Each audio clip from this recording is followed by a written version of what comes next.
Olá, pessoal! Sejam muito bem-vindos ao podcast da Farmácia de Manipulação Doce-Erva.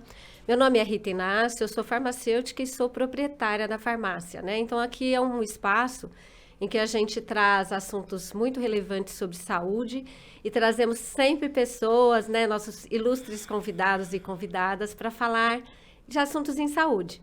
E hoje nosso assunto vai ser saúde gastrointestinal, né? E quem que nós trouxemos hoje para falar com a gente? Uma queridíssima doutora Adriana Miranda, que está aqui conosco hoje. Como vai, doutora? Tudo bem? Tudo bem, Rita. Muito obrigada pelo convite, pela oportunidade dessa partilha. Vai ser muito bom, com certeza. Eu espero que seja especial para todos, como está sendo para mim. Que bom, doutora. Doutora, aproveitando, né, a senhora é médica, né, tem uma formação aí que eu gostaria que você compartilhasse com as pessoas que nos escutam, né? Qual foi a sua formação, no que você se especializou? Conta pra gente um pouquinho. Bom, como você disse, eu sou médica, né? E eu me especializei, eu me formei na Universidade Federal de Juiz de Fora e em seguida fiz residência na Unesp, em Botucatu, em gastroenterologia. Então, essa é a minha área de atuação. Sempre fui muito apaixonada, foi sempre na faculdade o que eu mais gostava de estudar e me especializei nisso. E dentro da gastroenterologia, né, como o assunto é muito amplo, eu sou subespecializada, né, também em endoscopia digestiva. Quando eu me formei, a endoscopia digestiva estava nascendo e, com o passar do tempo, ela também se tornou uma especialidade.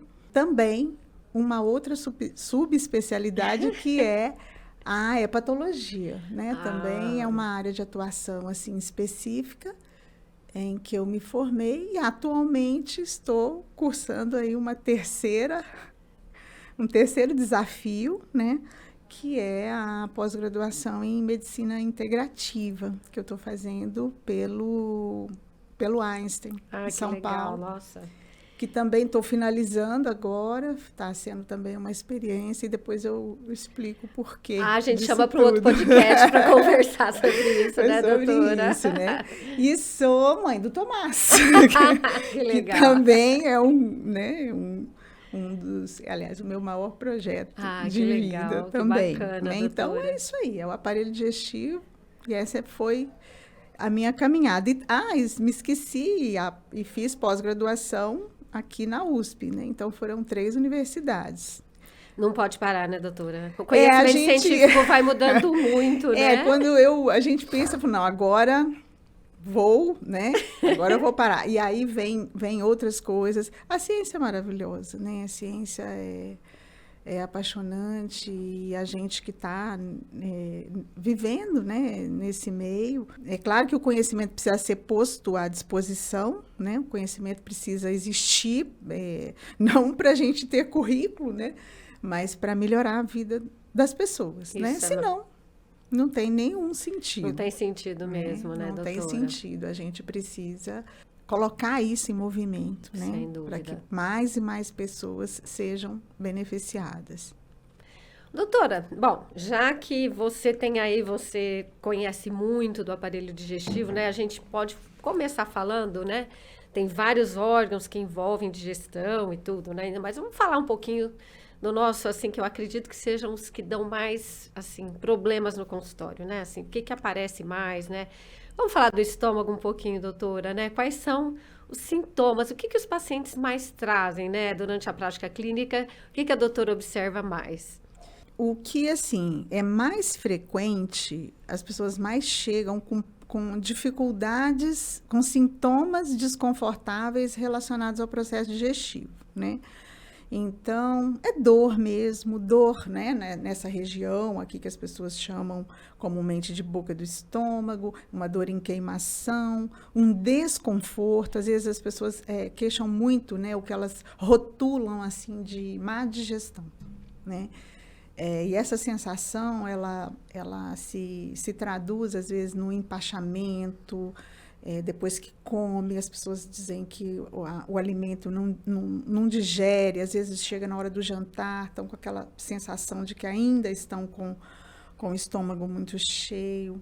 As queixas relacionadas à doença do refluxo, né, do refluxo gastroesofágico, elas também são muito comuns. Elas são queixas, né, que podem ser divididas em duas classes aí de sintomas, as típicas, né, que é a queimação, quando essa queimação sobe até a garganta, regurgitação, né, que é aquela sensação de volta de pequenas quantidades do conteúdo ali do estômago, que pode chegar até a garganta, enfim, que mais? Às vezes até dor no peito, que confunde até, às vezes, com outras doenças né, do cardiovascular também. Doenças ali, né, do esôfago, que é o canal que liga a boca ao estômago, as doenças que existem ali, elas são causas também frequentes de dor torácica, né? Depois das causas cardiológicas, as esofágicas são as mais frequentes. Muitas vezes a pessoa nem se dá conta, né, de que pode ser um problema no trato gastrointestinal, por exemplo. Não, às vezes existe até uma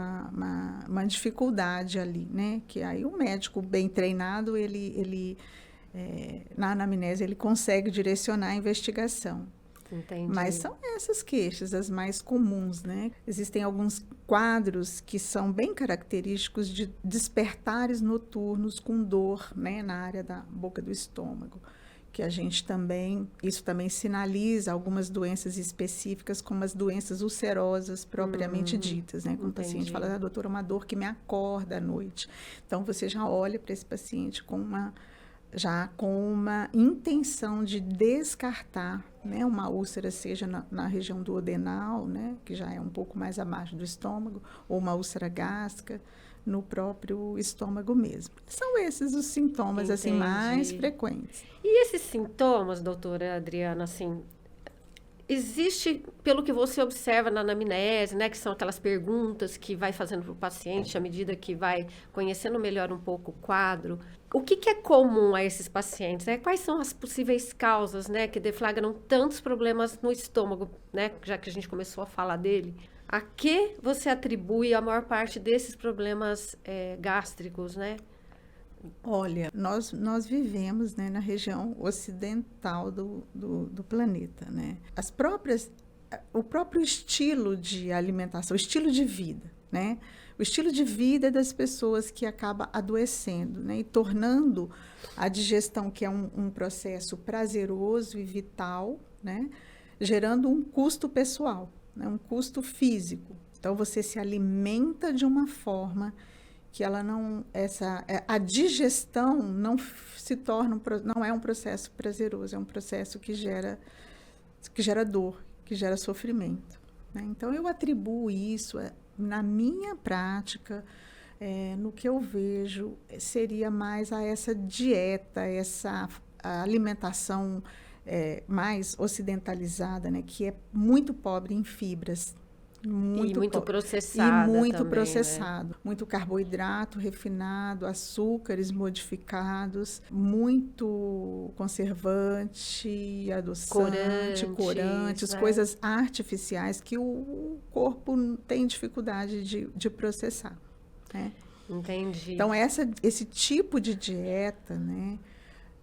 O hábito, às vezes, alguns hábitos também de consumir muito líquido junto, às vezes, com a refeição. Isso é uma coisa que, às vezes, não é muito bem estudado e descrita, mas, na minha prática, do ponto de vista fisiológico, você vê que isso é um processo que pode prejudicar a digestão.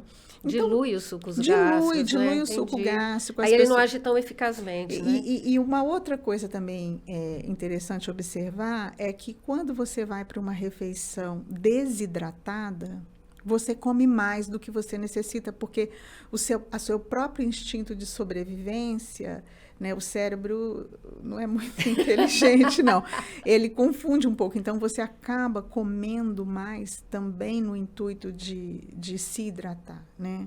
E aí você acaba com quantidades maiores, né? O que vai dificultar também o processo digestivo, né? Então, interessante, importante. Então, resumindo, né? Só para a gente não devagar muito, resumindo. As causas principais estão na forma inadequada e pouco fisiológica de se alimentar, né? Com uma dieta de muitos processados e poucas fibras. E também num hábito que as pessoas precisam desenvolver. É um hábito tão simples, né? Parece um clichê, mas que é de tomar água. Não junto com a refeição, mas no dia a todo, dia, né? Então, isso aqui é um hábito. Então, vamos tomar água, gente. Vamos tomar água, vamos tomar água. E é uma coisa que é um hábito que se adquire, porque eu era péssima para beber água. Eu também. Agora eu deixo a minha garrafinha ali do lado e vou tomando assim. Eu também deixo, porque às vezes, né? Às vezes no dia a dia eu aprendi isso comigo mesma, né? Quando eu passei a ter o hábito de ter a água, né, à mão ali, né? Isso não custa nada, né, gente? Não. Tão simples. Porque eu mesma não levantava de onde estava para ir até a recepção para tomar água, né? Porque às vezes ali no dia a dia, né, a gente fica tão absorto ali com o trabalho que você, né, negligencia o quê? Né? O autocuidado. Mais para frente a gente vai falar disso, que isso também é muito importante. Ô, doutora, agora me conta uma coisa, né? Deve ter aquele paciente que chega assim, doutora, eu quero tomar um remédio para tirar essa dor, essa queimação, esse desconforto, blá, blá, blá. Então, assim, a gente sabe, né, que existe esse tipo de paciente imediatista, né?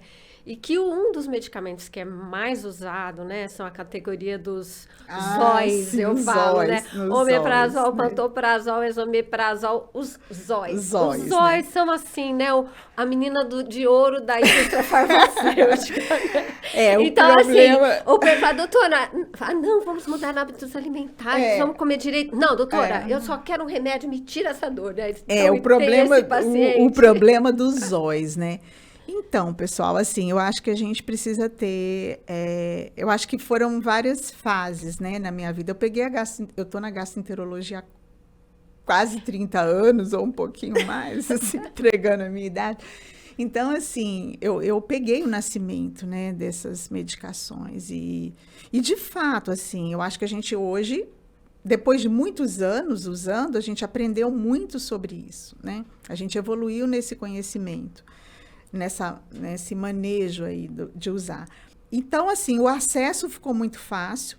Ela é uma medicação, né? São medicamentos relativamente seguros aí, as pessoas têm acesso fácil. Existe o alívio, né? Quase que imediato, e uma boa parte de nós, né? Tem um comportamento, às vezes, né? É natural do ser humano aquela rota mais fácil, né? E às vezes o mais fácil não é o mais correto, né? Ou não é o mais adequado para a gente. Mas assim, é uma medicação segura. Eu acho que ela tem as suas indicações, né? E eu acho que a gente evoluiu muito, né? Em que casos que ela por exemplo, que na sua prática clínica você usa o omeprazol, né? Eu uso quando você tem visivelmente um quadro onde o impacto dos sintomas, onde você já pega uma pessoa com um impacto muito grande na qualidade de vida e você percebe que você precisa aliviar, né, o sofrimento ali, para que depois você possa motivar essa pessoa a convidá-la, né, a repensar a forma como ela come, a forma como ela vive e os benefícios que ela vai ter, além de aliviar aquele desconforto. Né? Então, eu uso nesses casos, quando o sofrimento é muito intenso. Mas como talvez uma ponte para a pessoa melhorar e mudar hábitos de sempre vida, o meu né? movimento é nesse sentido, né? De convidar a pessoa, trazer a pessoa para a importância, né, de preservar a saúde, do quanto ela é capaz de se melhorar sem a ajuda de uma medicação e, de novo, não tirando o mérito dos remédios, assim, a gente não vai tirar, mas cada vez mais, né, a medicina hoje, ela conduz a isso, né, ter métodos mais naturais, né, e fisiológicos para você reverter os quadros aí de sintomas do aparelho digestivo. Quando existem as indicações, como eu falei, nesses casos de sofrimento, quando a pessoa realmente ela está ali com uma demanda muito imediatista, ela precisa, por N razões, a gente usa sem problemas. Ou quando você faz, né, a endoscopia, você vê de fato que tem lesão, né, que tem úlcera, que tem lesão de solução de continuidade, que a mucosa ela está exposta. Eu acho extremamente razoável que a gente use, né, até a cicatrização dessas lesões. Esse período não é um período que vai gerar necessariamente, assim, pode ser que tenha um prejuízo ou outro, né, mas mais é observado nos usos a longo prazo, mas nada, né, que o próprio corpo não possa recuperar ali com o tempo. No caso, por exemplo, só uma pergunta aí no meio da sua explicação, né? Por exemplo, eu sei, e existem muitas pessoas, como o omeprazol ou o pantoprazol, são produtos de venda não muito controlada, né? A tendência é quando ele se sente confortável, o alívio do sintoma foi tão bom que ele fala, nossa, esse é o remédio da minha vida, né? Ele pare de ir ao consultório, fazer o acompanhamento, e ele começa a comprar por conta o omeprazol, o pantoprazol, né? Qual é o problema, né? A doutora estava falando do uso prolongado, né? E me chamou a atenção porque qual é, então, o problema exato, né? De uma pessoa ficar tomando esse tipo de produtos que a gente sabe que inibe a produção do ácido clorídrico no estômago, né? Todo mundo fala, eu não tenho mais não tenho mais acidez. Mas essa acidez, fisiologicamente, ela é desejada, né, doutora? Muito, muito. É um erro, né, de paradigma e as pessoas acharem que é uma grande vantagem você diminuir a sua acidez. Nosso corpo é muito sábio, então a nossa acidez aqui, desde que você não tenha situações de exceção, né, às vezes acontece de ter lá um tumor produtor de ácido, enfim, né, que aí você vai gerar uma série de casos de exceção. Agora, a acidez, ela quanto menor o pH do seu estômago, melhor. Você vai precisar, né, de menos quantidade de suco gástrico para ser eficaz. Você vai ter aquele pH ácido quando ele precisa, né, de agir. E a gente precisa lembrar que o estímulo para fechar os esfíncteres, né, para a gente não ter refluxo, nem do estômago para o esôfago, nem do intestino, né, pro estômago, é o pH. Ah, eu não sabia. Se você, porque quando chega o alimento lá, o estômago vira um liquidificador. Dando os créditos aqui para o meu querido professor Murilo Pereira, né, que é um grande... Eu gosto sempre de dar os créditos, né? E o doutor Murilo Pereira é um grande nutricionista, meu professor de nutrição, que é um outro curso paralelo que eu fiz, que eu digo que eu faço, porque assim, foi realmente assim, um despertar na gastroenterologia, dentro da minha caminhada médica, enfim. Então, quando você quando esse liquidificador precisa funcionar, né? Você imagina você ligar o liquidificador com a tampa aberta, né? O que acontece? Né? Então, ali precisa estar, porque ele vai fazer o movimento para poder. Você imagina você come aquele churrascão. Como? Né? A tampa como fica que aberta, aquele churrasco em cima, né? vai virar célula, minha gente? Como aquele churrasco vai virar músculo? Vocês têm noção? Se não tiver uma boa acidez ali para digerir, né? Então, assim, o uso prolongado, sobretudo nas faixas, né, acima dos 50 anos, ali, eu já me incluo, então você vê que a acidez, ela também diminui com o tempo, né? E aí, em cima disso, você ainda toma um negócio lá, uma medicação que vai diminuir permanentemente o seu pH. Ainda assim, vai ficar um pouco ácido? Vai, mas essa acidez, ela vai ficando, né? Você vai tornando o pH, vai subindo esse pH. Então, a digestão, ela fica mais prejudicada. Né? E por exemplo, digamos que o omeprazol, né, inibindo a produção de sucos gástricos e acidez, como é que esse alimento mal digerido fica, né? Com relação ao nosso próximo passo agora, que a gente agora pode começar a falar um pouquinho já do Nós estamos intestino, né? Saímos do chegando, estômago, agora a gente chegando. vai entrar. Quer dizer, ele ficou mal digerido ali por conta da alta, né? Da queda da acidez, digamos, né? Então, Tá. o que acontece quando esse processo né, ocorre Certo. por N motivos, né? No caso, a gente está falando de medicamento de uso prolongado, né? O que acontece quando... antes disso, eu queria só pontuar algumas coisas, porque às vezes a gente, né, eu não quero aqui deixar a impressão de que não se pode usar, né?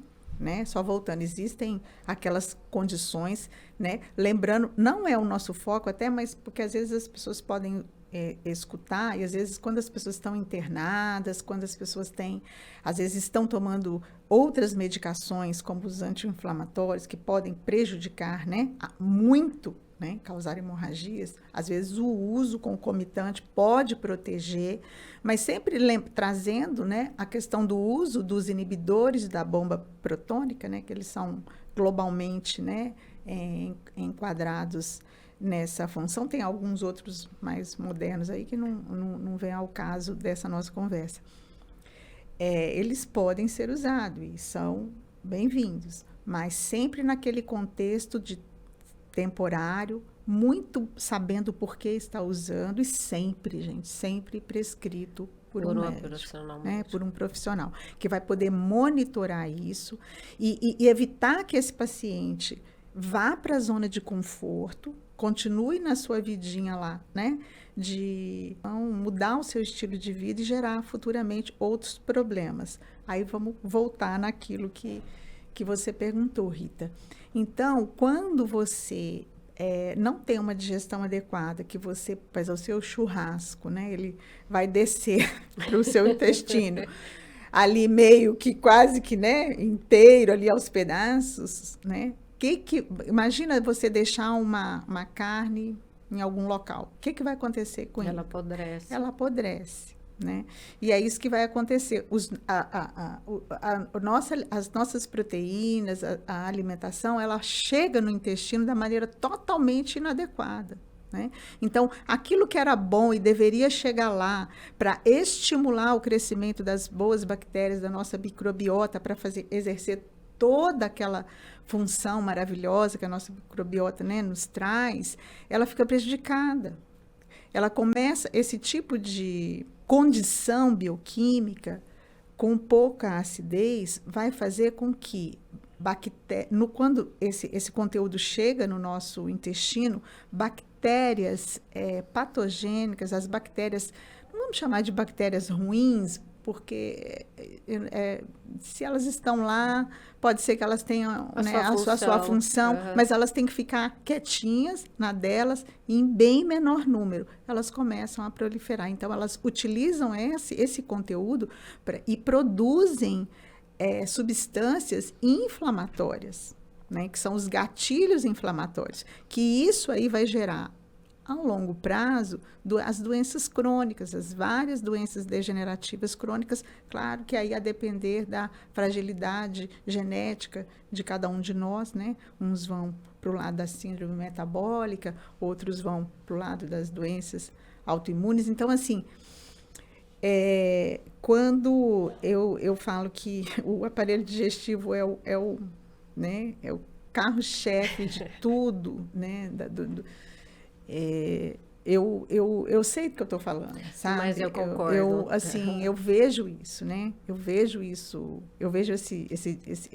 desfecho nas suas várias fases, né? Tantos anos. Então fica uma pergunta, no caso, a gente citou os inibidores, né, da acidez gástrica lá do estômago.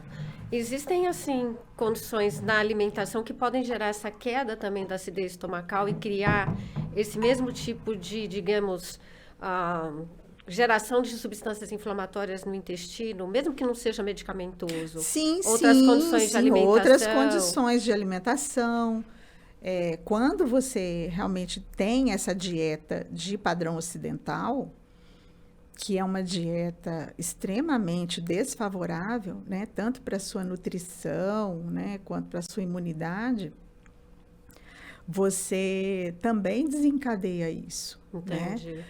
E especificamente, você perguntou sobre a baixa de acidez, né? Não foi isso que você perguntou? A queda da acidez. A queda da acidez, alimentação, sim, mas também a própria fisiologia. Tem a fisiologia e tem também, nós temos, por exemplo, no estômago, a gente pode ter gastrite autoimune, né? Onde você... Porque com a idade você tem a gastrite, o próprio sistema imunológico que pode prejudicar a saúde do estômago, gerando uma atrofia, e com essa atrofia menos ácido, né? Tem também uma questão, né, de saúde pública quase, que é a infecção crônica pelo Helicobacter pylori, né? Isso é importante, esquecemos de falar isso metade, no estômago. Eu diria assim que metade da população, né, para ser bem bonzinha, né, tem essa bactéria presente no estômago. Mas no caso ela pode ficar lá quietinha ou é sempre bom combatê-la, mesmo que você não tenha lesão? Olha, é sempre bom combatê-la. Eu acho que assim, a gente passa, a ciência passou por alguns, desde que essa bactéria foi descoberta, né, em 1982, né, 2 pesquisadores, Warren e Marshall, esses 2 pesquisadores australianos, eles ganharam o Nobel de Medicina quando descobriram essa bactéria. Eu entrei na faculdade, acho que 5 anos depois, e aí estava, né? E aí esse foi meu primeiro trabalho publicado. Eu ainda era garota, né? Então, assim, eu acompanhei, né? Sempre me interessei, né? Pelo H. pylori. Então, e aí a gente foi vendo, né? A gente foi descobrindo que às vezes achava que estava ali, que não tinha problema, só tratávamos quando existia úlcera gástrica ou duodenal, ou nesses casos só que a gente tratava, porque ela é uma das causadoras das úlceras, né? Tanto do estômago quanto das úlceras do duodeno, numa grande maioria dos casos, 90, 80, 70, 80% das úlceras são causadas pelo H. pylori. Existem casos que não tem nada a ver com ele, né? Mais uma questão genética, mas são. Mas o H. pylori é uma bactéria que só vive no estômago. É uma bactéria gram-negativa que se especializou em sobreviver num ambiente ácido. Você imagina? Quem que sobrevive num pH 2, né? pH 2 o estômago. E aí o que ele vai fazendo? Ele vai inflamando cronicamente, muitas vezes as pessoas não sentem nada, né? Não sentem nada. Mas justamente por isso, porque ele vai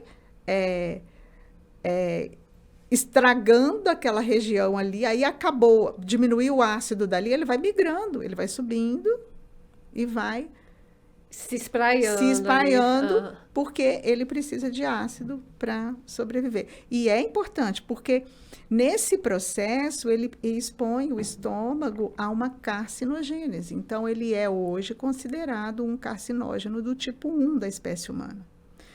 E está ligado também a a um tipo especial de linfoma, que chama linfoma Malte, que muitas vezes, no comecinho, você tratar a bactéria é o tratamento, você já resolve o problema, né? Muitas vezes o oncologista nem precisa, né? Quando você, né, pega bem no comecinho, já tive a sorte de pegar alguns casos, mas então assim, hoje a tendência tem sido, né, tratar. Ou se você tem um familiar de primeiro grau aí que já teve câncer de estômago e você tem o Helicobacter, eu aconselho. Eu tratei o meu, gente. Eu tratei o meu. Não, mas eu não imaginei que a estatística fosse tão alta. É muito alta, né? sobretudo. Tipo, 50% da população temária. Nos países em desenvolvimento, nos países subdesenvolvidos e os países em desenvolvimento, a prevalência é bem alta. É bem alta.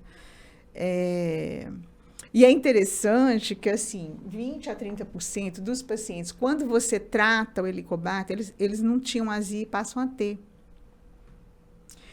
Temporariamente, não Mas tinha, como porque isso? você melhora a produção de ácido.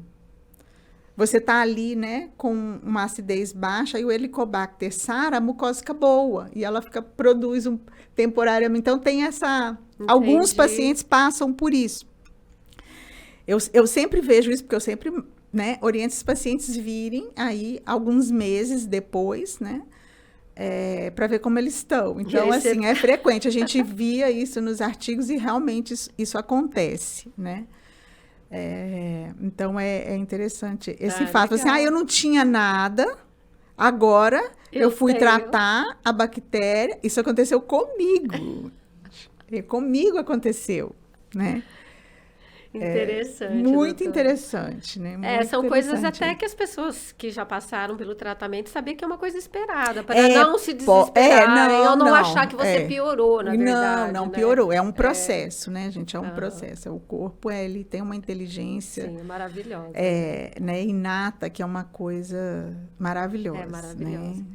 Ô, doutora, e vamos agora falar assim um pouquinho do intestino, né? Porque assim, hoje tem várias noções sobre a questão do intestino, desde que ele é o nosso segundo cérebro. Explica um pouquinho pra gente esse conceito de segundo cérebro, né? Porque ele é uma coisa que assim, é uma coisa recente que a gente tem ouvido, né, sobre o intestino. Como é que é isso, doutora? Gente, é muito interessante isso, né? Aliás, é fascinante esse capítulo. Teria bastante coisa assim para a gente falar disso.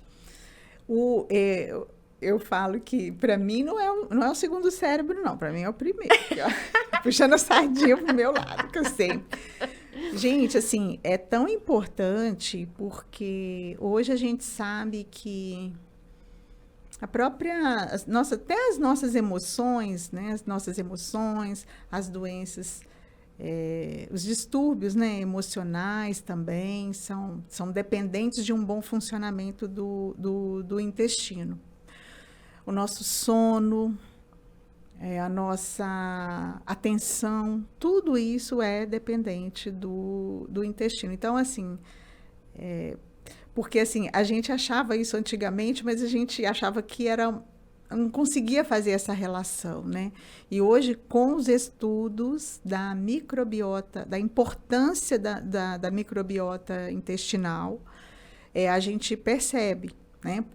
Por que isso? Porque se descobriu, né, que, na verdade, a produção, né, das nossas serotoninas, né, que são os neurotransmissores aí responsáveis pelo nosso bem-estar, pelo prazer, eles são 90% produzidos pelas nossas células endócrinas do epitélio intestinal, né?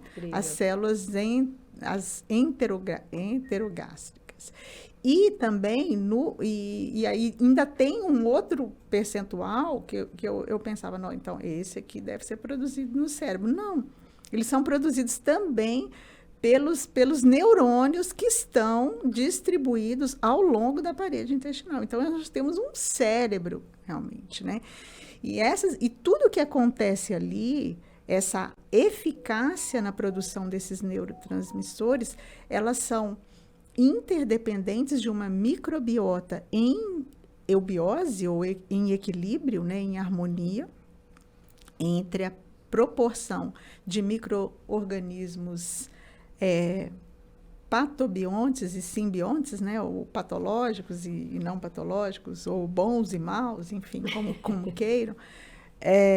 Essa proporção, essa quantidade ótima de neurotransmissores que a gente precisa para funcionar, né, e ser funcional na vida, assim, eles são produzidos lá e são dependentes desse equilíbrio da microbiota e da integridade da mucosa, né, da barreira intestinal, né, que eu chamo de barreira da vida, né? É a linha da vida, né? Esse é outro assunto, né? Então, se isso está funcionando, né, se nós temos uma microbiota em equilíbrio, o que é ela? Ela tem que ter diversidade e quantidade, né? Então, em algumas, né, tem algumas cepas, né, algumas famílias de bactérias que são chave, que nós temos, né, que precisamos tê-las em uma boa quantidade, e tem uma ordenança nessa microbiota, é lindo isso, porque tem uma ordenança, né? Tem aquelas que são responsáveis o professor chama de urubu das bactérias, né? Que é a Akkermansia mucinifera, que agora a gente já está até conseguindo, né, Rita? A gente não está conseguindo, dela, né, fazer.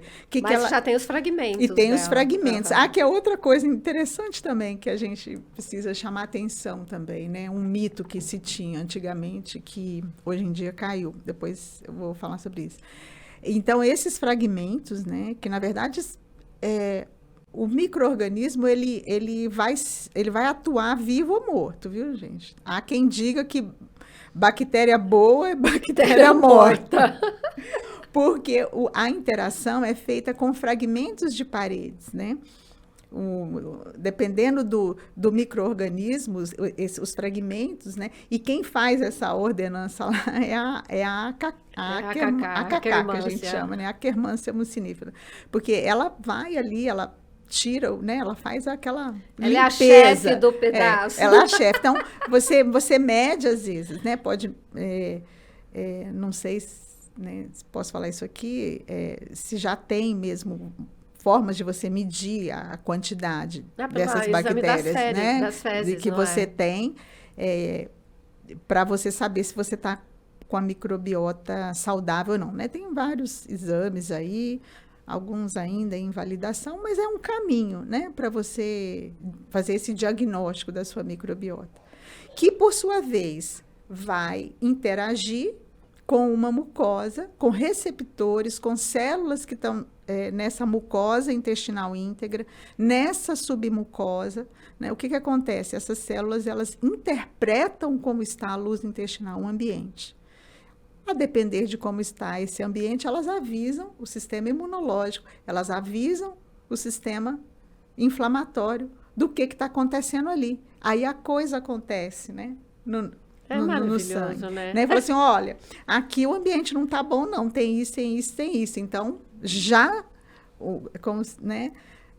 vai avisar aí, o chefe. Né? Avisa aí que nós vamos ter uma guerra aqui. Então, você inflama. Às vezes, né?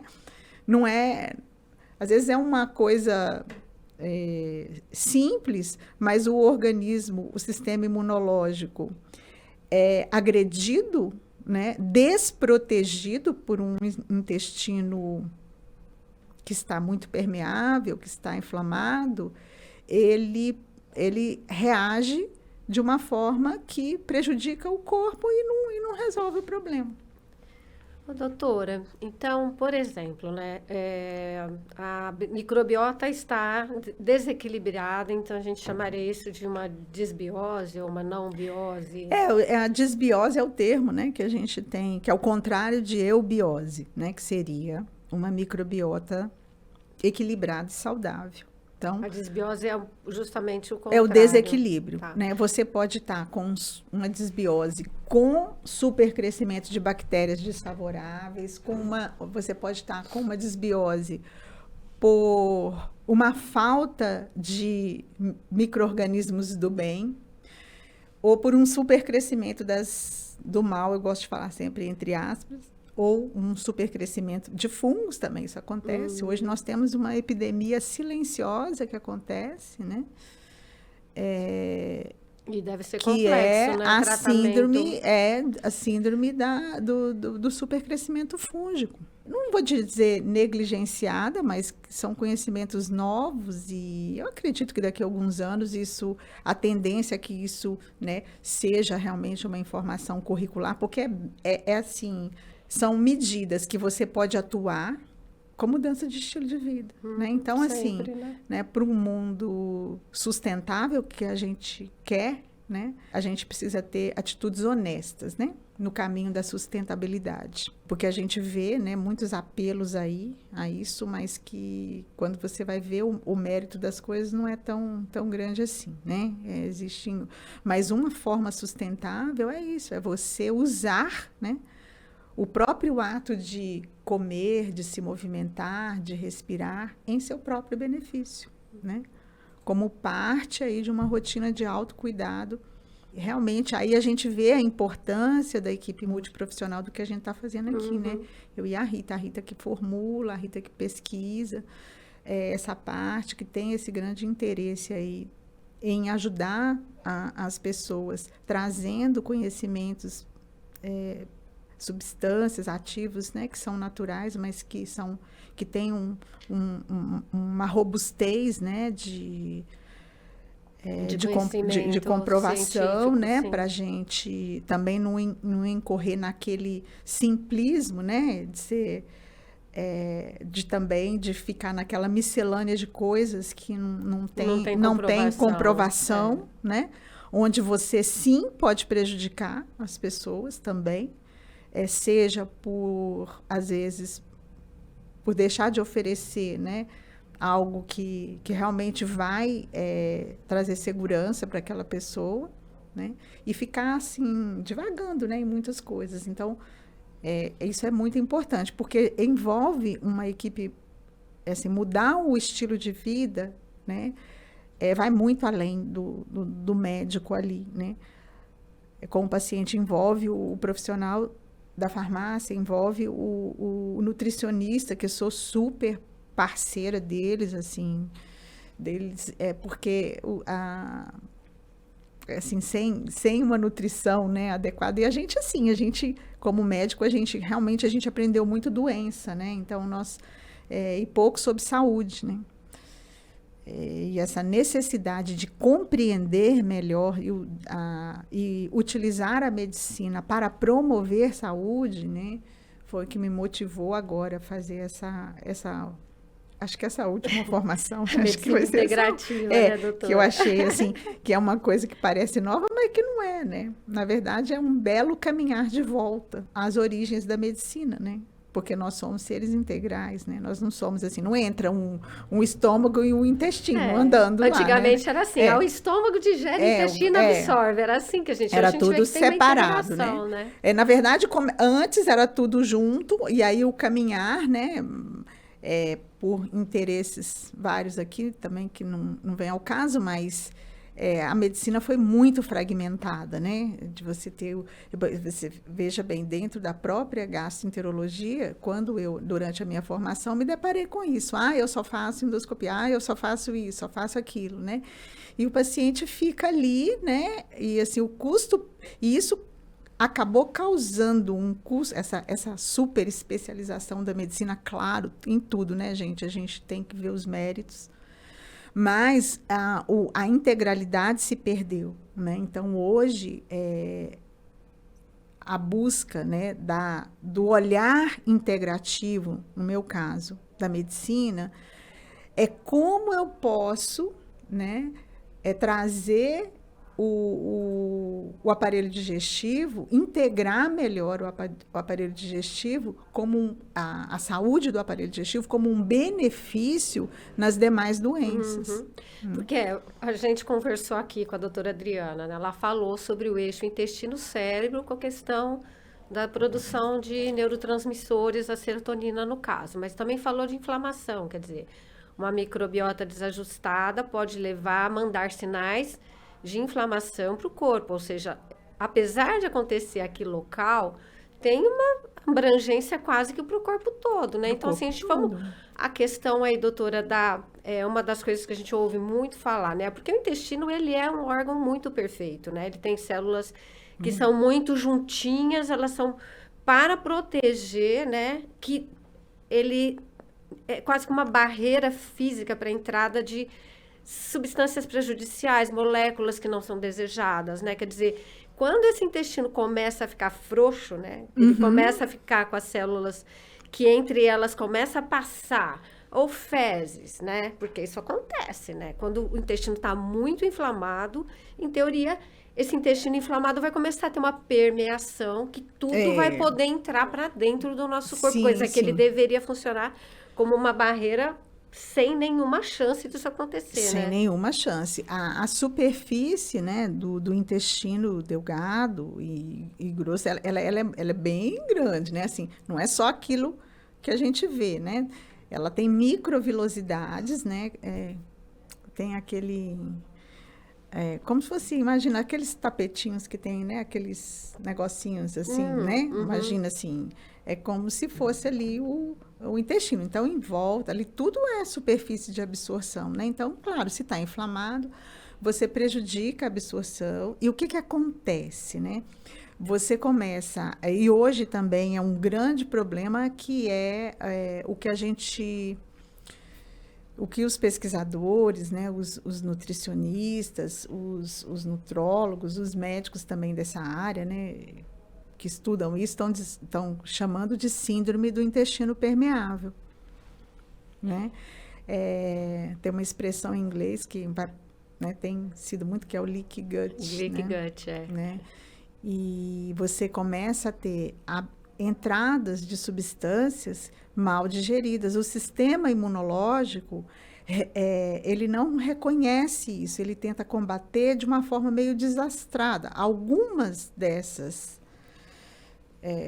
moléculas podem se parecer com partes do corpo, como, por exemplo, a tireoide, como, por exemplo, células da nossa articulação. E aí ele pode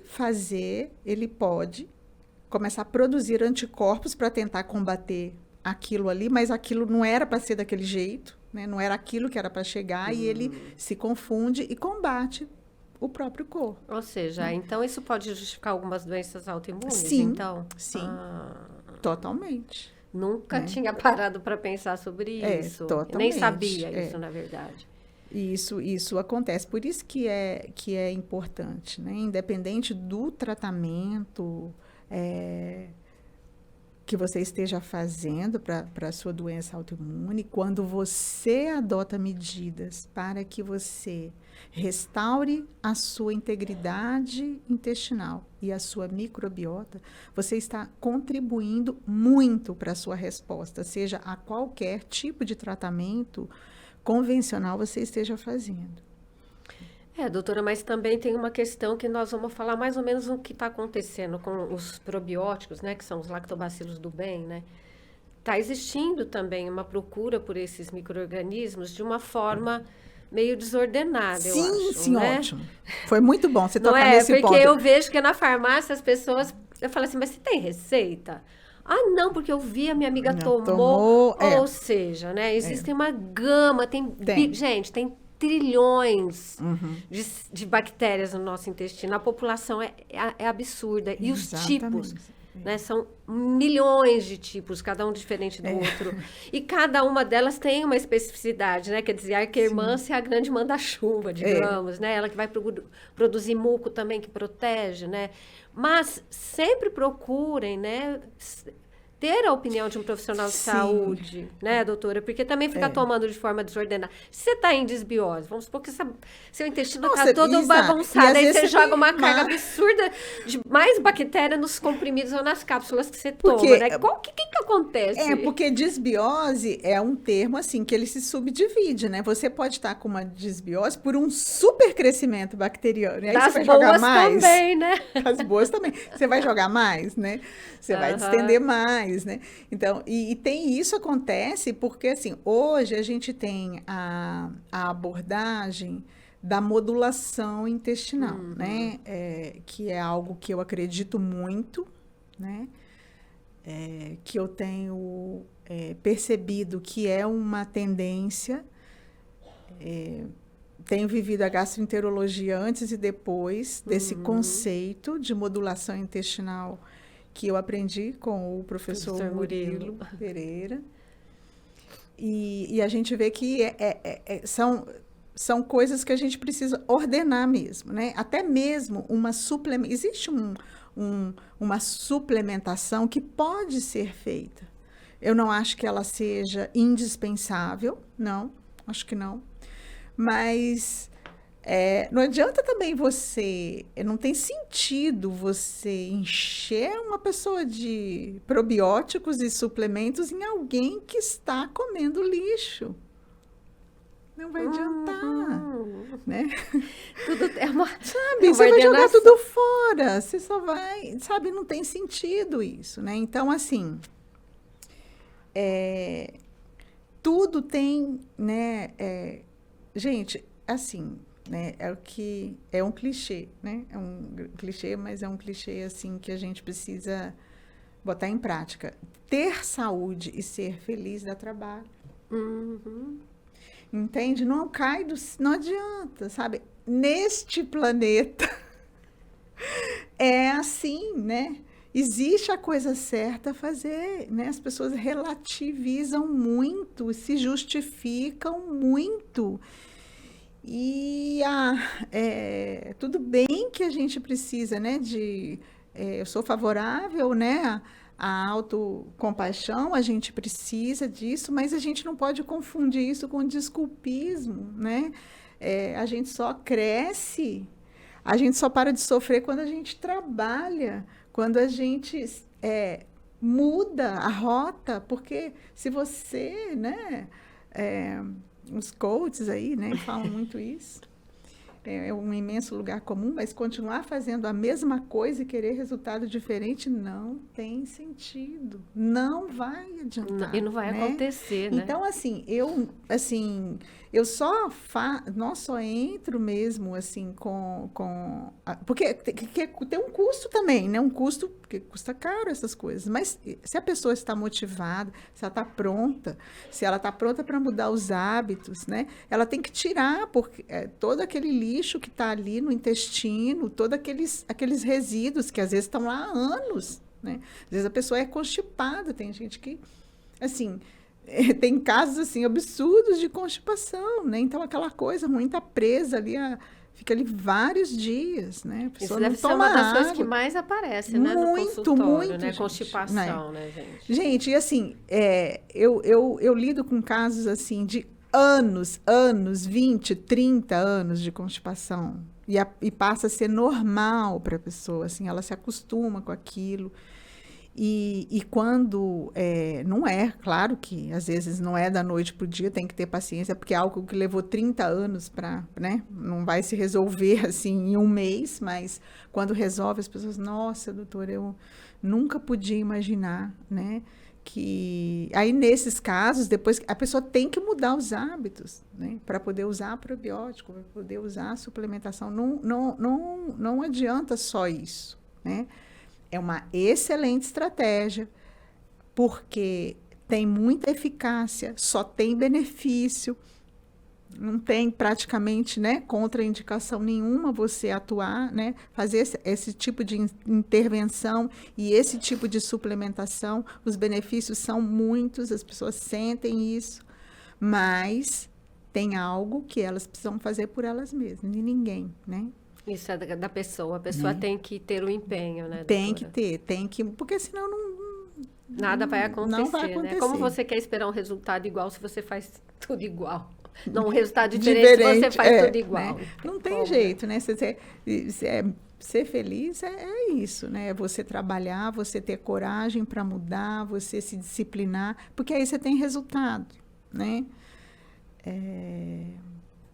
Sim, porque basicamente, né, com todas as pessoas que eu conversei aqui sobre vários temas, né, isso é uma coisa impressionante, como todos os entrevistados e entrevistadas, né, a gente acaba também caindo num lugar comum, mas que é essencial, né, que é a questão da alimentação, de tomar água, de sempre ter uma boa orientação profissional, de médico, nutricionista, farmacêutico, né, prática de atividade física, né, doutora? Porque também impacta bastante, né?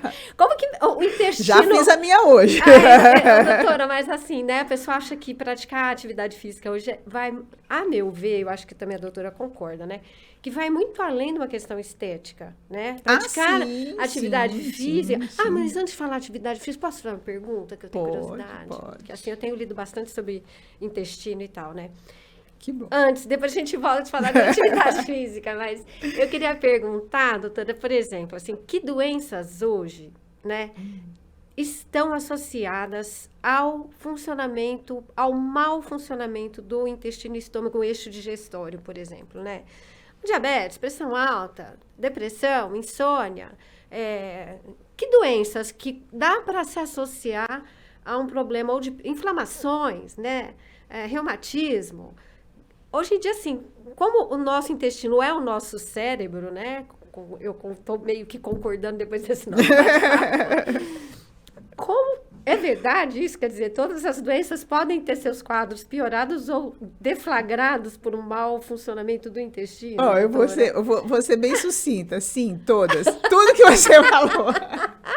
Gente, prestem atenção. Eu estou procurando, assim, se eu pensar agora, não, pode ser até que exista, né? Que dizem que medicina é igual ao amor, né? Nem sempre, nem nunca, mas eu diria assim, não me vem à cabeça nenhuma doença que não tenha, onde o intestino não tenha um impacto. Isso é importante. O impacto, e vou até além, né? Na causa mesmo.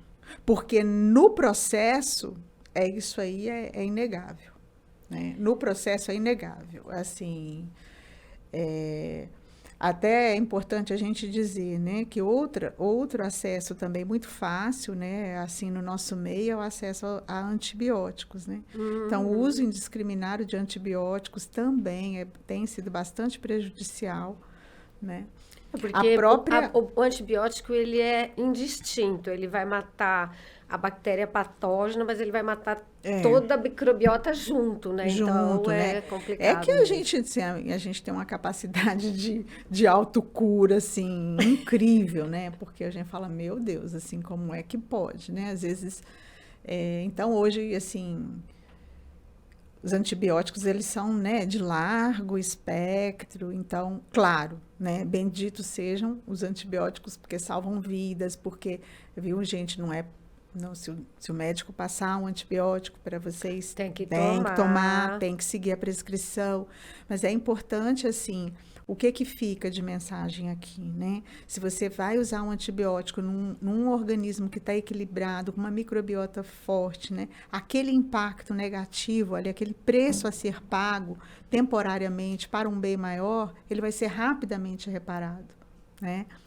Então, mas se você está com a microbiota atrapalhada... Aí você vai prolongar, é o que eu pego bastante, né? Diarreias prolongadas, que se prolongam até 2 meses depois do uso de algum antibiótico, por exemplo, né? Com um grande impacto. Isso pode ser um sinal para quem, por exemplo, fez uso de antibiótico e tem esses sintomas de que...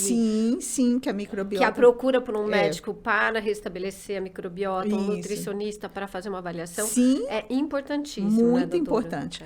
Né? Não são raros os relatos. Eu tomei antibiótico e aí eu fiquei com candidíase, né? Porque você já tem um supercrescimento fúngico ali em algum local, além daquilo que deveria estar, né? Então, sai do equilíbrio e vira doença, e vira sintoma. Entendi. Né? Agora vamos falar de atividade física. Isso aí eu gosto bastante. Eu gosto, sou suspeita. Então, vamos lá, atividade física e intestino, estômago, sistema digestório, assim, qual que é a correlação? Existe? Endorfina? Total, né? Total, existe sim. Porque tudo gira, gente, em torno, assim, tudo, né? Ou quase tudo, da microbiota saudável. Então, assim, o exercício físico, hoje, né, até a OMS aí já reconheceu e já recomenda um mínimo aí de 150 minutos por semana.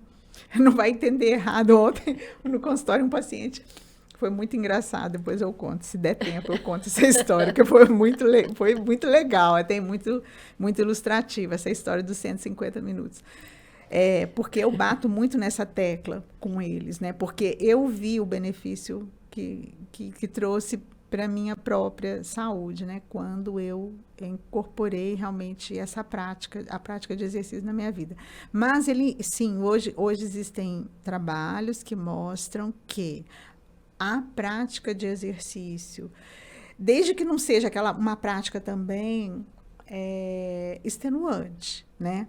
Porque o exercício, existe um limite, porque quando ele realmente, né, você vai para o caminho do overtraining, você já gera também, um estresse que prejudica a microbiota, né? Então, a melhora da qualidade da microbiota já é documentada, já tem, eu não diria que é uma questão assim que está inquestionável, mas assim, o que se tem na literatura aponta para um caminho nessa direção, sabe? Que você se exercitar, você melhora a sua microbiota. Olha que coisa, né? E Ainda não se sabe muito bem por quê, o né? porquê, né? Mas existem algumas linhas aí de pesquisa, mas quando você vai estudar, né, a microbiota de pessoas que praticam exercício, você vê que ela é mais equilibrada. E também você consegue identificar melhor imunidade nessas pessoas. Como o fato do impacto positivo da microbiota na imunidade, isso já está bem estabelecido, então você pode, né, fazer essa inferência, mas existem sim. Tanto, e como também existem demonstrações de que o excesso, mas é excesso mesmo, viu, gente? Não é... Não é para nós, não, né? Não é ficar cansadinho, não. Não é ficar cansadinho, não. São coisas que a gente sabe, né? Que exageros existem. Isso também pode... Tanto é que pode prejudicar até a articulação, enfim. O que é um benefício não pode se tornar um malefício, né? Não. Então, também é muito importante, né? Legal. Então conta já nesses últimos minutinhos finais da nossa entrevista aqui do podcast. Doutora, conta pra gente o caso do seu paciente. O caso do paciente foi muito engraçado, porque ele voltou ontem que ele voltou. E ele é um paciente que... Aí a gente já faz introdução para o próximo, viu, Rita? Opa! A gente marca ano que vem. Era um paciente que tinha gordura no fígado, né? Então, por alteração, por doença metabólica, enfim, resistência insulínica, pré-diabetes, triglicéridos aumentados, e as enzimas, o fígado com esteatose, né, que é a gordura no fígado, o pessoal que todo mundo conhece aí, e as enzimas do fígado, né, aqueles aumentadas, né, assim, bem 3, 4 vezes aumentados o valor normal. E eu expliquei para ele a questão da importância, né, que a literatura vem mostrando, que o exercício físico, 150 minutos, pelo menos, tal. E aí ele voltou, tudo normal, gente, todas as enzimas, todas normais, né? E eu falei, nossa, doutora, o difícil foi fazer os 150 minutos por dia. Coitado. Eu falei, nossa! Mas ele foi eu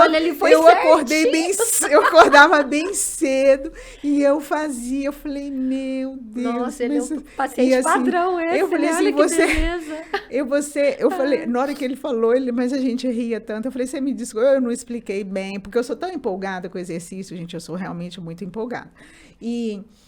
E aí ele fez, durante 30 dias, ele fez 150 minutos, diz ele que fez 150 minutos por dia, ele entendeu errado.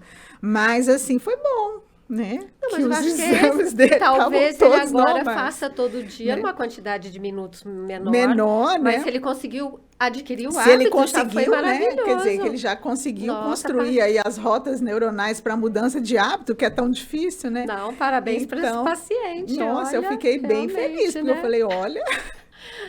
É isso aí, gente. Então vamos encerrando com essa história maravilhosa, né? Sobre como o exercício físico impactou na vida desse paciente. Eu falei para ele que eu ia, né? Eu falei para ele que eu ia apresentar o caso dele, ele me autorizou. Então pronto.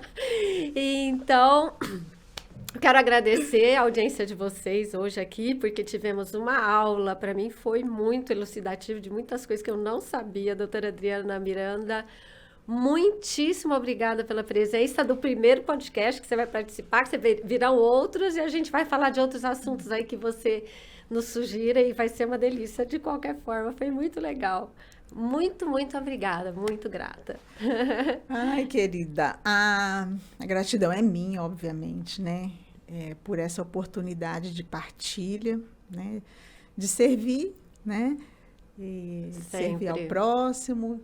E estou à disposição, né? Se tiver algo que eu possa ajudar, né? Com um pouco que eu sei, mas é para distribuir mesmo, é para entregar essa mensagem, né? Para o máximo de pessoas, né?